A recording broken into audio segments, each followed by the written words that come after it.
Good afternoon, everybody. Welcome back to Brown's Rod and Custom. Happy Thursday. It is a chilly day over here in Tampa, Florida.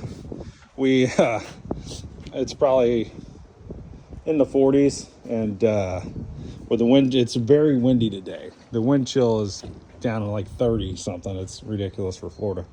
So we're trying to get what we can done. You can hear me sniffling. That's why. So here's kind of where we're at. 1944 two-door sedan.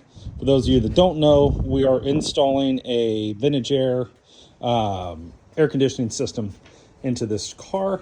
It's going to be AC, heat, and defrost. So one of the things we hooked up today was the AC compressor. Got that kind of just sitting in here. It's mocked up. Don't have a belt on it. Don't have any hoses or wires or anything else, but it's there. And we got that sitting there. One of the things that needed to happen was this fuel line that went to the carburetor right here. It had, before, there was no AC compressor, so it had a fuel filter on it and then into here, and this kind of went around like that. Well, that's not going to work. So what we did is I ordered a number 6 90-degree male-to-male AN fitting, and we're going to 90 it right here and then come down just like that. So that is on its way. It should be here tomorrow. So we'll get the fuel hooked back up tomorrow, get past that problem. That solves one of the bigger problems with what we were going to do here with this install, just things in the way.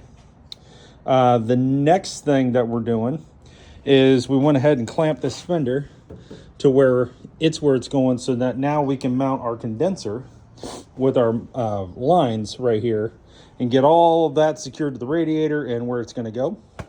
And kind of get that out of the way tomorrow.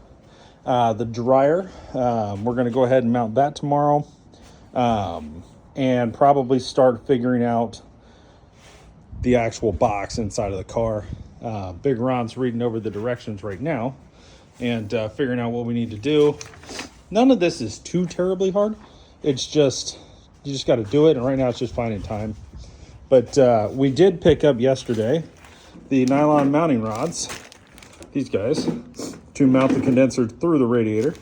Because instead of making brackets, we're just going to do it that way. Same way that we mounted our electric fan. You can see the 4 dots. So we'll be mounting it that way, so that won't take very long. And then, start figuring out hose routing and all that kind of thing, and how that's all gonna go, and the wiring and so on and so forth. So what else have we done? Oh, I went ahead and took some spray wax and wiped off the firewall, some of the engine stuff, the frame on this side, some of the suspension. It was just disgusting from body filler dust and shit. It looked like that. It went from that to that pretty quick with one wipe. So we're starting to look like a hot rod again. Getting her cleaned up a little bit.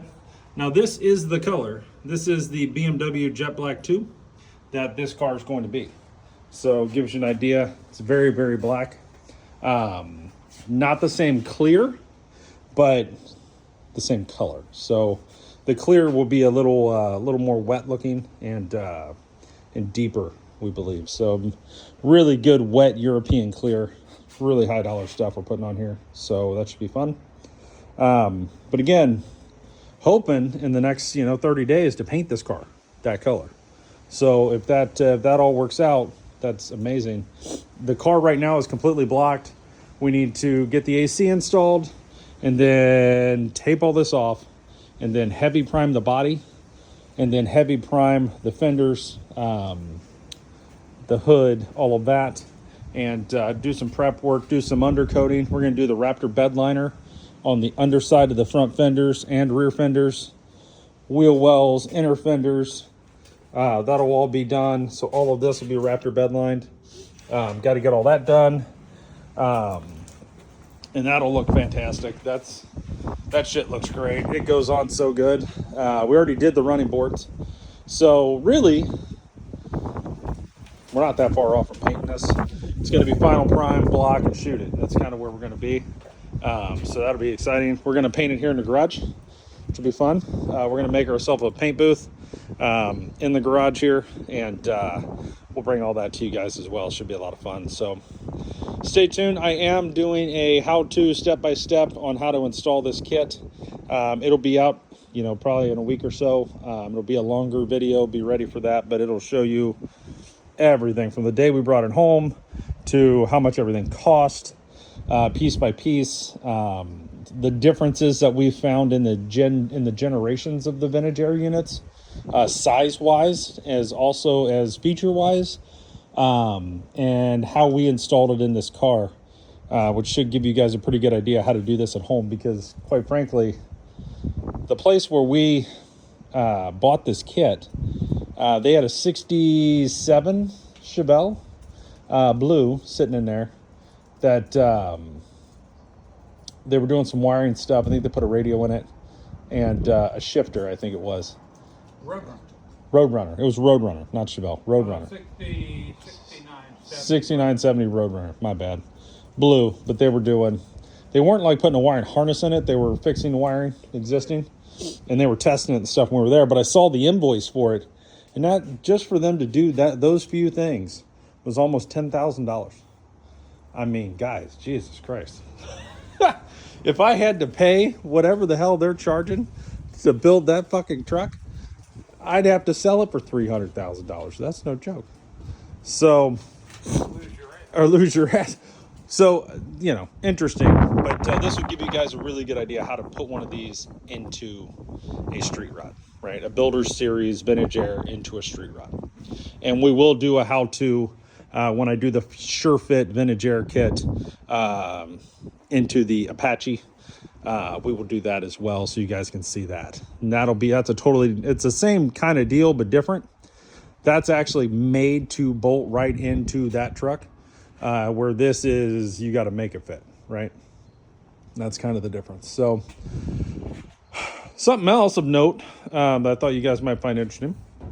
I got on my Facebook feed, a Barrett Jackson Scottsdale, I guess, just happened. And it looks like a bunch of trucks, like over a dozen trucks sold for 200 plus classic trucks of all different types and years. They had a 57 Cameo Apache was a street rotted truck. I don't know what motor or what anything it had in it, but still, it sold for $330,000. Holy hell, Then there was one of these that sold for almost 300 grand, a 58 Apache. That was a street rotted truck, looks just like this one. And then there were some Fords. There were some of the four-wheel drive Chevy K10s and stuff like that. And they were selling for like, 240 to 300,000 kind of deal. So truck market's still hot in Scottsdale. So that's kind of exciting. I am looking to keep this truck, maybe. I'm going to try to see where it goes, but building it as if I'm keeping it. So, yeah. So we'll see where that goes. But if somebody wants to offer me $300,000, shit, I'll deliver it. Whatever you need. So, yeah. So that's kind of where we're at there. But tomorrow we'll have a big episode, a big video for you guys, both here on TikTok, on YouTube. Going over the condenser, the dryer, the compressor install, starting to route some hoses, probably putting the evaporator in here, that kind of thing. We'll be really all over this tomorrow. We'll have a full day on it. So, yeah, stay tuned for that. We also, Big Red, we put a new PCV valve in Big Red on the 5.9 Cummins. It's got 240,000 miles, and it's from 2003, and it's never been changed, so it was due. So that should help that. And expensive little booger, though. It was like $84. But also got a wheel hub for the 2012 Yaris, because the vehicle speed sensor went out, and it's, of course, integrated into the actual hub. You got to buy the whole assembly. So here probably this week, we'll put that on too, on the 2012 Yaris. That'll get rid of the ABS light, the traction control light, the maintenance required light. There's just 1,000 lights.